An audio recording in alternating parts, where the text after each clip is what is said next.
Martha Rivero died on November 25, 2023, in an underground bunker of a luxurious residence in the desert outside Dubai, with a broken neck and her vocal cords cut out. Her killer, Sheikh Rashid ibn Khaled Al Nahyan, collected human voices, and Marta became the 24th exhibit in his private gallery of horrors. The story began a month earlier, when the singer from Seville received a letter that seemed like a gift from fate. On October 23, 2023, Marta received an email from a certain Faisal Al Maktoum, who introduced himself as Sheikh Rashid's personal assistant and said that his employer wanted to invite the Spanish singer to a private concert at his residence for a fee of 200,000 euros for a performance lasting no more than 2 hours. Marta was 31 years old and had been singing flamenco in the bars of Seville since she was 16, but she only became widely known 2 years ago after an article in a Madrid newspaper in which a music critic wrote that her voice sounded as if it were made of molten gold and broken glass at the same time. After the publication, Marta got an agent, a small contract with a label, and invitations to festivals in Barcelona and Paris, but 200,000 euros for one evening was more than she had earned in the entire previous year. Her agent Carlos checked the authenticity of the offer and found out that Sheikh Rashid really existed, a representative of a side branch of the ruling family of Abu Dhabi, owner of a chain of hotels, known for his eccentric hobbies, about whom the press wrote almost nothing, but several articles in specialized publications mentioned his collection of vintage recording equipment, which included an original Edison phonograph and the only working example of a German magnetophone K4 tape recorder from 1938.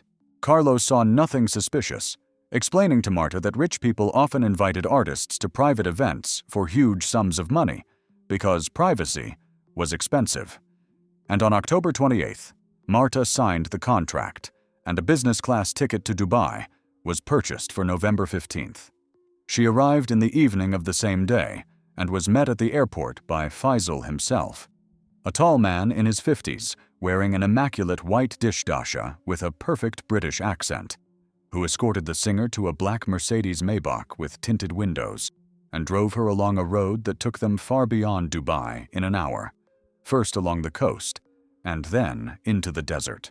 Martha began to feel nervous about how far they were traveling from the city, but Faisal explained that the Sheikh's residence was in a secluded location because his employer valued silence and believed that the noise of the city interfered with the proper perception of music, and this explanation seemed reasonable to Martha, although a slight uneasiness remained.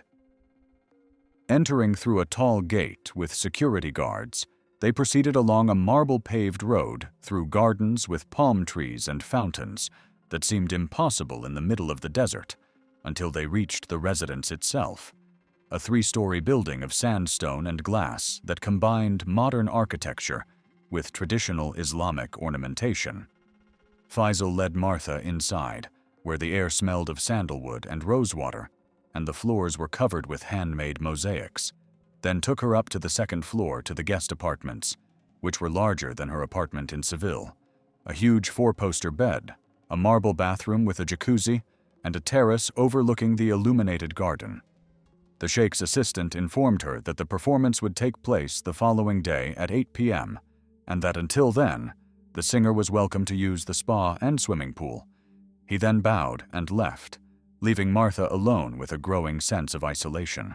She unpacked her suitcase, took a shower, and went out onto the terrace, where a huge moon hung over the desert, and the silence was so complete that Martha could hear her own breathing, and nothing else. No sounds of the city, cars, people, only the wind in the palm leaves, and this absolute silence made her feel uneasy, as if the whole world had disappeared, leaving her in a beautiful but isolated cage. On November 16th, Martha woke up at 10 in the morning and found breakfast waiting for her on the terrace.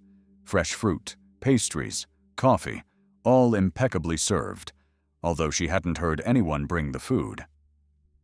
After breakfast, she went down to the pool, swam, sunbathed, but never saw a single person. The entire complex seemed empty, as if it had been built especially for her, and this feeling caused increasing anxiety, which Martha tried to suppress by reminding herself of the €200,000 fee. At 3 o'clock in the afternoon, Faisal arrived and took her to the concert hall, which was located in the west wing of the residence and was impressive for its acoustics.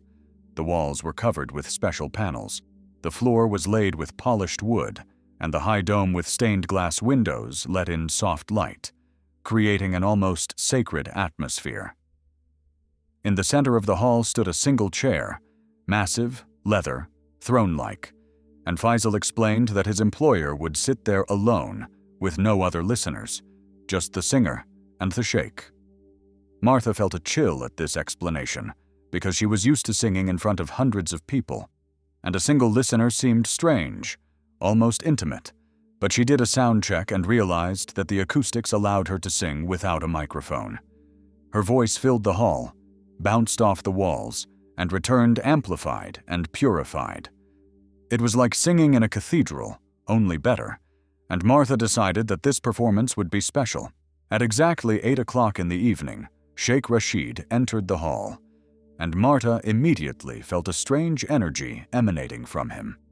He was about 60 years old, with a neatly trimmed gray beard and black eyes that showed not just attention, but the intense concentration of a predator studying its prey before the pounce.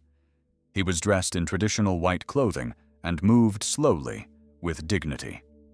He nodded to Martha, sat down in a chair, closed his eyes, and said one word in English: "Begin."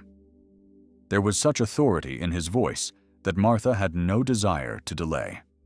She sang the program she had been preparing for a whole month: classic flamenco, modern arrangements, 2 original songs in Spanish, singing about love and loss, passion and pain, her voice soaring to the dome, trembling, breaking, regaining strength. Martha put her whole soul into this performance because she felt that this man understood music differently than ordinary listeners. He didn't just listen. He absorbed every note, every vibration, and it mesmerized her so much that she sang better than ever before in her life, forgetting about the strangeness of the situation, about her anxiety, about being in an isolated residence in the middle of the desert with an unfamiliar millionaire. When she finished the last song, there was such a deep silence in the hall that Martha could hear her own heartbeat, and only after a few seconds did the sheikh open his eyes, a strange smile on his face, enthusiastic and sad at the same time, as if he had received something precious, but already knew that he would not be able to keep it in its original form. He slowly rose from his chair, came closer, and Martha felt her whole body tense with an intuitive sense of danger, but she smiled, expecting compliments and gratitude for her performance.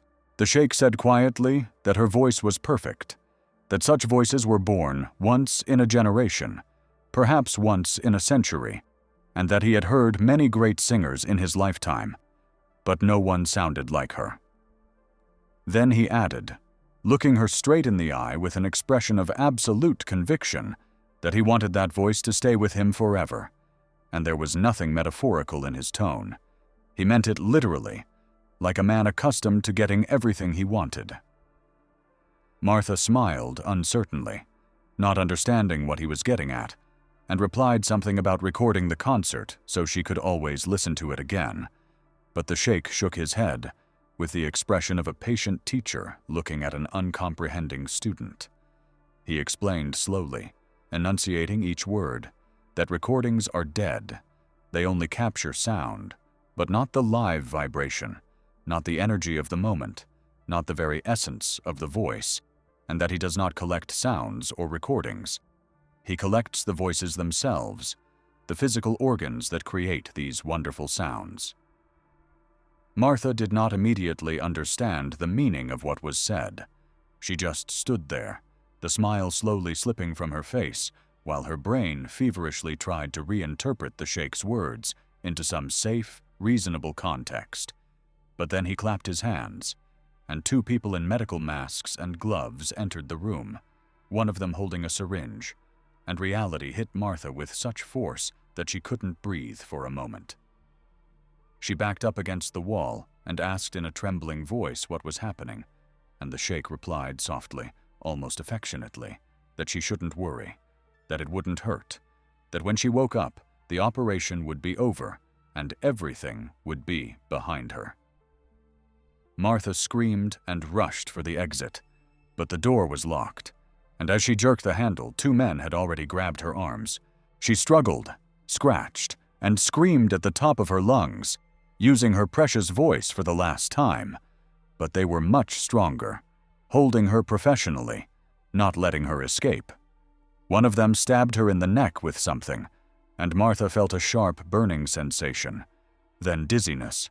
Her legs buckled, and the last thing she saw before falling into darkness was the sheikh's face, looking at her with the deep satisfaction of a collector who had found a rare exhibit.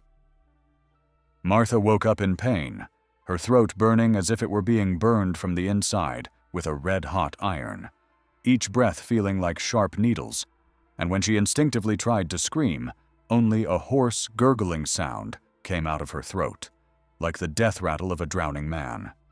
She sat up with a jerk on the narrow metal bed, and the first thing she realized was that she was not in the luxurious apartments on the 2nd floor, but in a small concrete room with no windows, lit by cold fluorescent light, with bare walls, a steel sink in the corner, and a toilet. There was nothing else there, not even a chair. Martha grabbed her throat with both hands and felt a gauze bandage soaked with something wet under her fingers. She tore off the bandage with trembling hands and felt a cut under her fingers, a neat surgical suture running horizontally across the front of her neck, held together with stitches, and in the center of the cut was a small plastic tube about the diameter of a pencil. She tried to breathe through her nose and mouth, but the air did not flow in the usual way. Instead, she felt it whistling through the tube in her neck, and the realization that she was not breathing as she had all her life caused such a strong panic attack that Martha stopped breathing altogether for a few seconds, frozen with her mouth open, trying to understand what had been done to her. She tried to scream again, tensing all the muscles in her throat, trying to squeeze out some kind of sound, but instead of a scream, there was only a quiet hiss of air coming out through the tube. No voice, no vocal cords trembling and creating sound. Nothing. Martha crawled on all fours to the sink, pulled herself up, looked into the tiny metal mirror above it, and saw her face, deathly pale, her eyes wide with horror, blood caked in the corners of her mouth, and her neck with this monstrous tube sticking out of a fresh incision. She ran her fingers around the tube, felt it go deep inside, right into her trachea, and realized it was a tracheostomy, a permanent opening for breathing that is made in people after serious throat or larynx surgery. Her voice disappeared, and this realization hit Martha with such force that she collapsed onto the cold concrete floor and began to sob silently, her body shaking with spasms, tears streaming down her cheeks, her mouth open in a silent scream, but no sound came out, only the whistling of air through the tube in her neck, which became intermittent from her sobs. She had been singing since she was 16. Her voice was everything. Her work, her passion, her reason for living, a way to express emotions that could not be expressed in words. And now that was gone. She had been turned into a living corpse, capable of breathing and moving, but deprived of the most important thing. The door opened with a metallic clang, and Faisal entered, but he no longer looked like a polite assistant with perfect manners. His face was cold and professional, like that of a prison guard accustomed to dealing with people deprived of their rights and voices. He looked at Martha, lying on the floor in a pool of tears, without any sympathy, rather with slight irritation that she had woken up earlier than expected and was making unnecessary noise with her silent sobs. He handed her a glass of water and 2 white pills, saying that the doctor had warned of possible discomfort after the operation, and that these pills would help. Martha hit the glass from below. It flew out of Faisal's hands and shattered on the floor. Shards and water scattered across the concrete, and she tried to yell at him, demand an explanation, but only indistinct guttural sounds came out of her throat, something between a wheeze and a moan, and Faisal didn't even flinch, just looked at her with the expression of someone watching a predictable tantrum. He explained in a calm, businesslike tone that her vocal cords had been removed during a procedure performed by a qualified surgeon with extensive experience in such operations, that part of her larynx had also been removed, and that a permanent tracheostomy tube had been inserted, allowing her to breathe without using her normal airways. Faisal added that Martha could swallow food and water, breathe, move, and live a relatively normal life, but she would never be able to speak or sing again because the physical organs responsible for producing sound had been irreversibly removed from her body.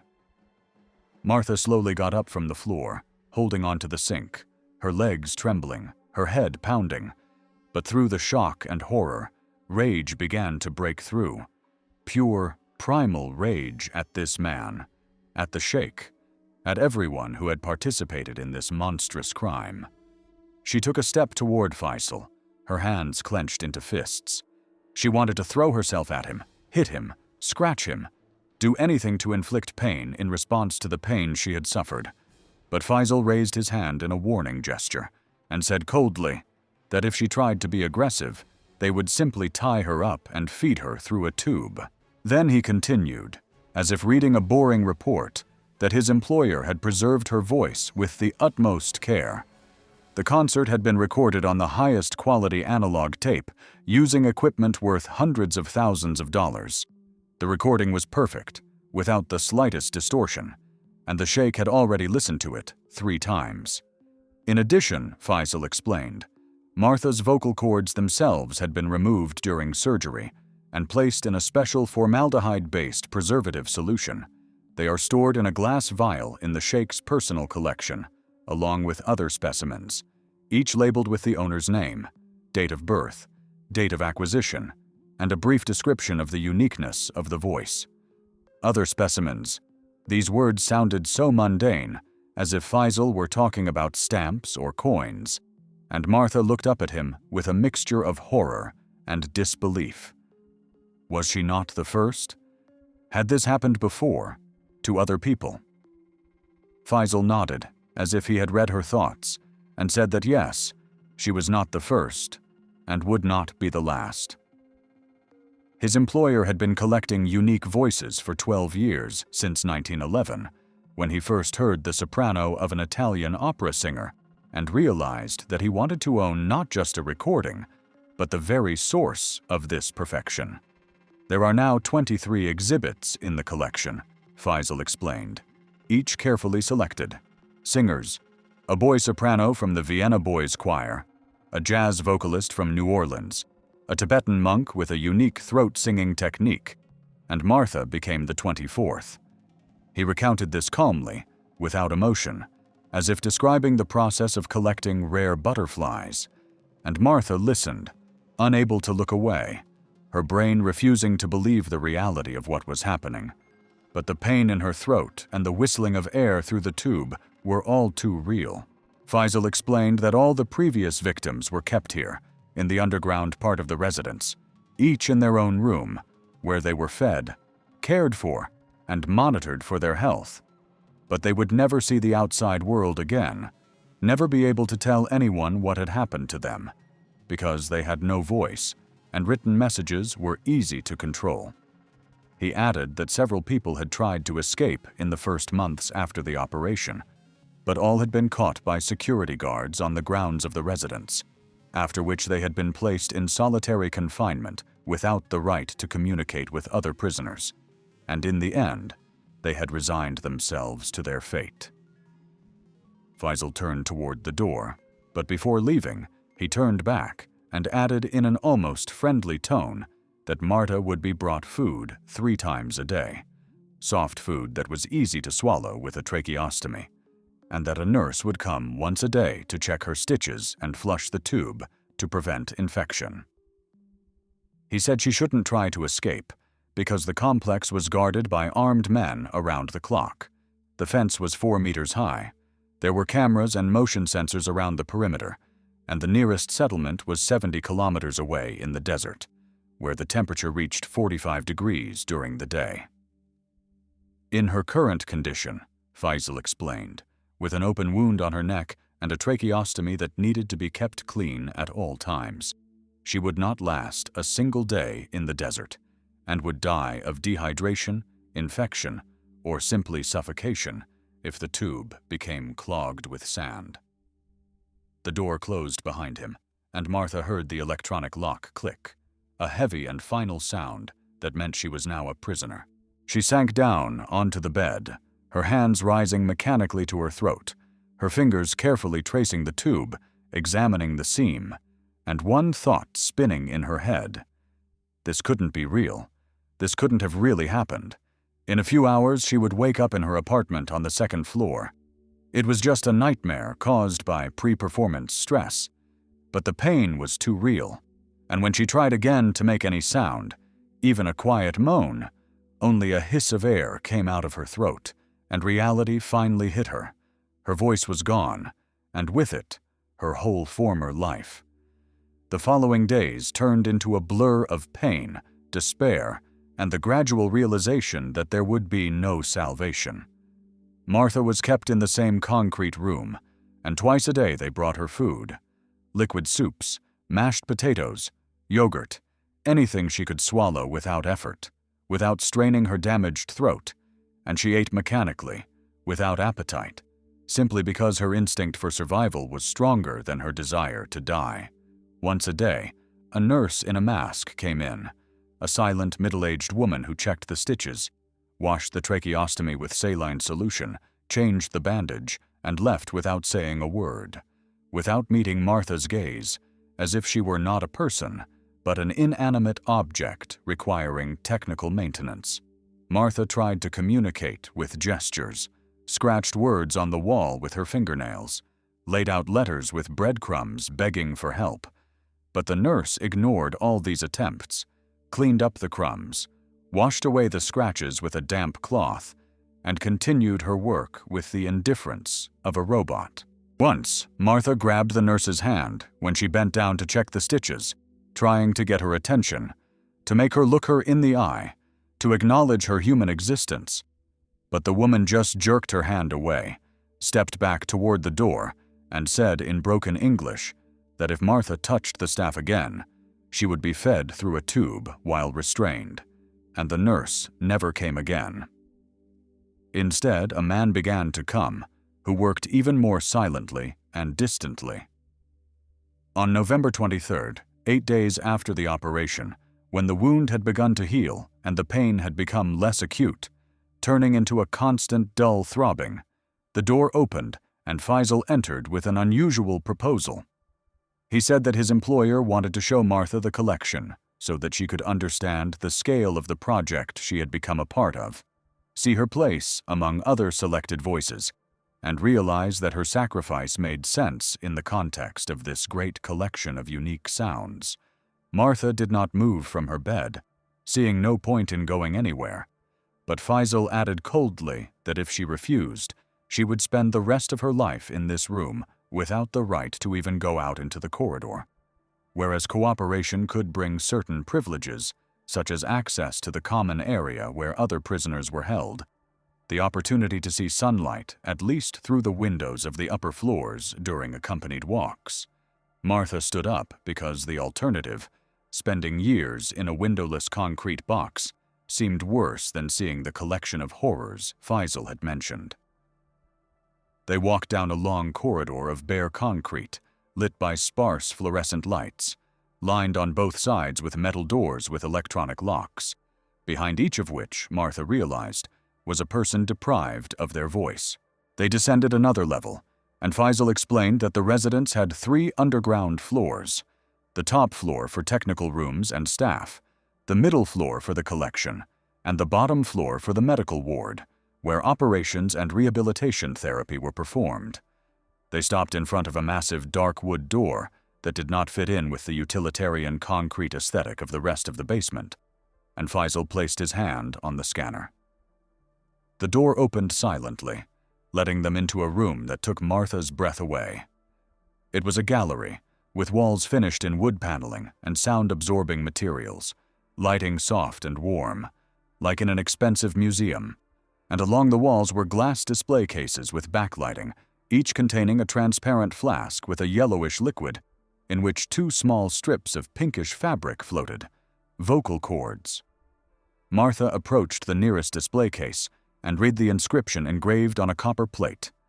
Julia Morrison, soprano, born March 3, 1985, acquired June 15, 2011. Uniqueness of voice lies in 4-octave range and ability to reach 3rd octave without apparent effort. Martha moved on to the next display case. Thomas Weiner, boy soprano, born December 20, 2001, acquired April 8, 2013.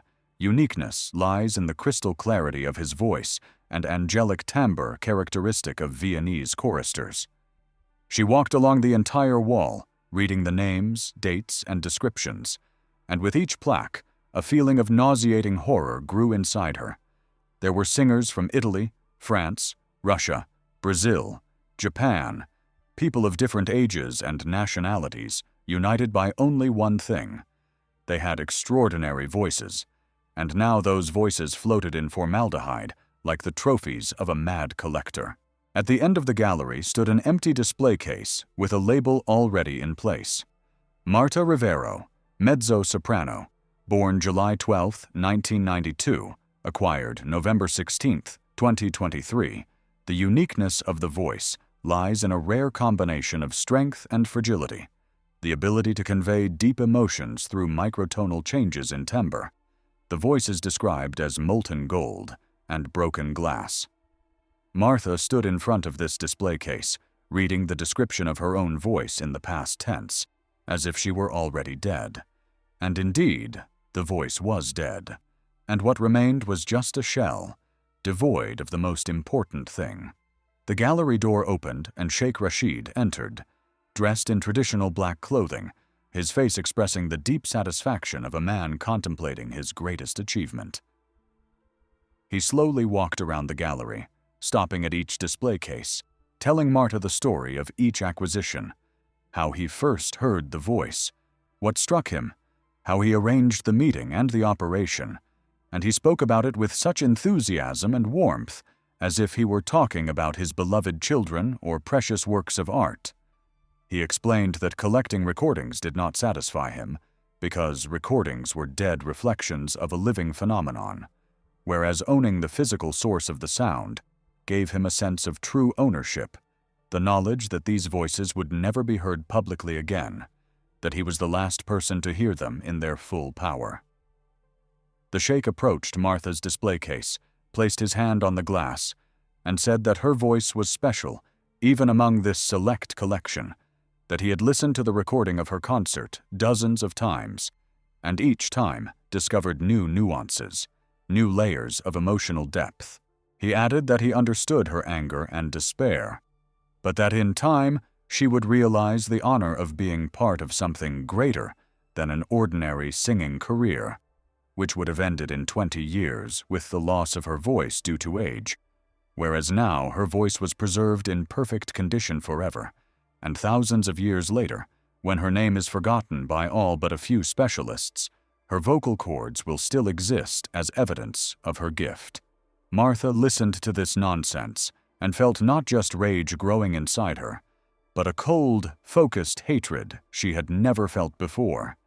She realized that this man was completely insane, that he sincerely believed in the nobility of his project, that no arguments would reach him, because in his worldview, he was not a kidnapper and torturer, but a guardian of beauty, saving unique voices from inevitable destruction by time. Faisal signaled that the tour was over, and they returned upstairs. But as Martha was led down the corridor back to her cell, she memorized every turn, every door, every detail of the layout, because the decision had already matured in her mind. If she couldn't get her voice back, if she couldn't escape and tell the world about this horror, then at least she would try to destroy the one who had done it. On the night of November 24th, Martha lay on her bed and waited. Faisal had mentioned during the tour that the sheikh often came down to the gallery late at night to listen to his collection in silence and solitude, and Martha decided that this was her only chance. Around midnight, she heard footsteps in the hallway, heavy and slow, recognizable as the sheikh's gate. Then the footsteps stopped. He had entered the gallery, as expected. Martha got up, went to the door, and began to bang on it with her hands, scratching the metal, making as much noise as she could without using her voice. And after a few minutes, the door opened, and a security guard stood in the doorway, a young man in uniform, with an irritated expression on his face. Martha fell to the floor, grabbed her throat, pretended to be choking, and rolled around on the floor in convulsions. The guard was confused, not understanding what was happening, and bent down to check on her. At that moment, Martha grabbed the only hard object in the cell from the table, the metal bowl in which food was brought, and hit the guard on the head with all her might. The blow was glancing, not very strong, but unexpected, and the guard staggered, dropping his radio, and Martha jumped out into the corridor and ran towards the gallery, her bare feet slapping against the concrete, air whistling through her tracheostomy, but she ran fast, fueled by despair and hatred. She burst into the gallery, where Sheikh Rashid was standing in front of one of the display cases wearing headphones, listening to a recording and unaware of her approach, and Martha threw herself at him from behind, hitting him in the back. He fell. His headphones fell off. He tried to get up, but she jumped on him, started hitting him in the face with her hands, scratching him, aiming for his eyes. The sheikh was older and physically weaker, but he was a man, and quickly realized what was happening, grabbed Martha by the wrists, pushed her away. They both got to their feet. She lunged at him again, but he dodged, and then Martha grabbed one of the display cases, tried to lift it to throw it at the sheikh, but the display case was too heavy, so instead she broke the glass with her hand, grabbed a flask containing someone's vocal cords, and threw it at the sheikh. The flask smashed against the wall, formaldehyde spilled onto the floor, and the cords fell onto the parquet. The sheikh let out a sound like the roar of a wounded animal, rushed to the broken flask, fell to his knees, and tried to pick up the vocal cords, but they slipped through his fingers, and that gave Martha a second's advantage. She ran up, kicked him in the side. He fell sideways, and she jumped on him, trying to clamp her hands around his throat and strangle him, but she didn't have enough strength. The sheikh rolled over, threw her off, stood up, and his face no longer bore the calm of a collector, only the animal rage of a man whose greatest treasure had been destroyed. He grabbed Martha by the neck with one hand, lifted her up, pressed her against the wall, and she scratched his hands, trying to break free. But he was much stronger than he looked. He looked her in the eyes, and Martha saw that he was going to kill her, not as punishment or in self-defense, but as the destruction of a damaged exhibit that had lost its value. And in the next second he turned her around, grabbed her by the head, and jerked her sharply to the side. Martha heard a crack, felt a sharp pain piercing her entire body from neck to toe. Then numbness. Her legs gave way, and she fell to the floor, unable to move her arms or legs. The sheikh stood over her, breathing heavily, adjusting his clothes, then called Faisal, who appeared a few seconds later with 2 guards, looked at Martha lying on the floor, at the broken display case, at the spilled formaldehyde. Faisal asked what to do, and the sheikh replied coldly that it should be reported as an accident. The Spanish singer had fallen in the bathroom, hit her head, broken her neck, a tragic accident during a private visit, and the body would be returned to the family with appropriate compensation and condolences. Martha lay on the floor, unable to move, but she could breathe. She could hear. She could see them discussing her death. and she understood that she was dying slowly, the paralysis rising higher, her breathing becoming shallow, the air struggling to pass through the tracheostomy, and in a few minutes, she would suffocate. The sheikh ordered the body to be taken to a soundproof room on the lower level, where operations had previously been performed, a room that had recently been converted into a private archive of records, and left there for a day, while he decided how to stage the accident so that there would be no questions from the Spanish authorities. The guards lifted Marta. She was still alive, her eyes moving, watching what was happening, and Faisal noticed this and told the sheikh that she was still breathing, but the sheikh replied indifferently that it would not be for long. A fracture of the cervical vertebrae at this level meant gradual paralysis of the respiratory muscles.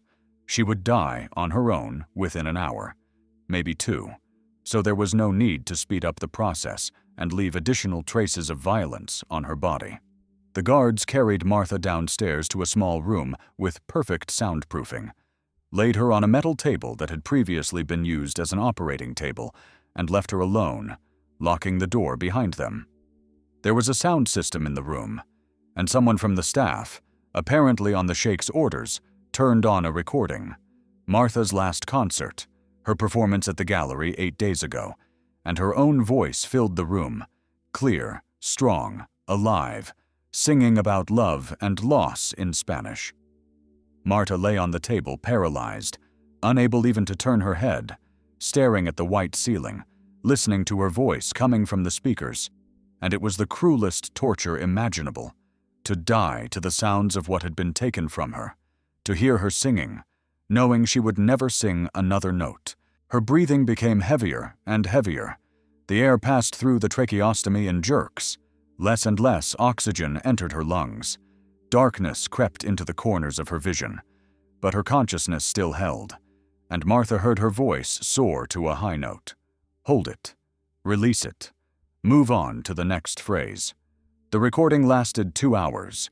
It was put on repeat, and when Martha died, about an hour after being placed on the table, suffocating from respiratory muscle paralysis, her voice still echoed in the room, singing and singing in complete darkness, in a soundproof dungeon where no one could hear it, except the dead singer on the operating table.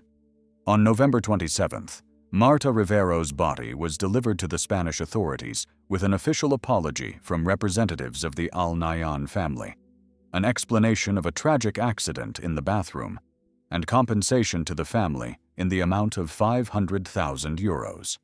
An autopsy performed in Seville confirmed death from a broken neck, but also found evidence of recent surgery on the larynx, removal of the vocal cords, and a tracheotomy, which raised questions for the pathologist.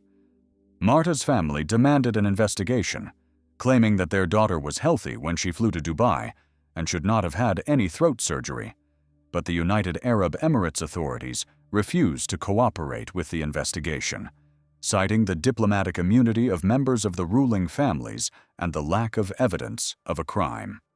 The case was closed after 3 months as an accident, and the Spanish media wrote several articles about the mysterious death of the talented singer in Dubai. But the story quickly disappeared from the news, replaced by more recent scandals. Marta's agent Carlos tried to attract the attention of international human rights organizations, but without concrete evidence and without access to the sheikh's residence, nothing could be done, and in the end, he also gave up, leaving only a short post on social media saying that talented artists should be careful when accepting invitations from wealthy strangers in countries where the laws do not work the same way as in Europe. Sheikh Rashid continued to build his collection, with the 25th exhibit being a tenor from South Africa, acquired in May 2024, and the 26th being a contralto from Germany in August of the same year, and none of them were ever found alive or dead again. They simply disappeared after private performances in the residences of wealthy collectors. Their cases remained unsolved, their voices silenced forever. The display case with Martha Rivero's vocal cords still stands in Sheikh Rashid's gallery, the glass flask filled with fresh formaldehyde, 2 small strips of pinkish fabric floating in the yellowish liquid, and a copper plaque stating that this voice was one of the most beautiful in the collection. A voice that sounded like molten gold and broken glass, and which now belongs to only one person forever.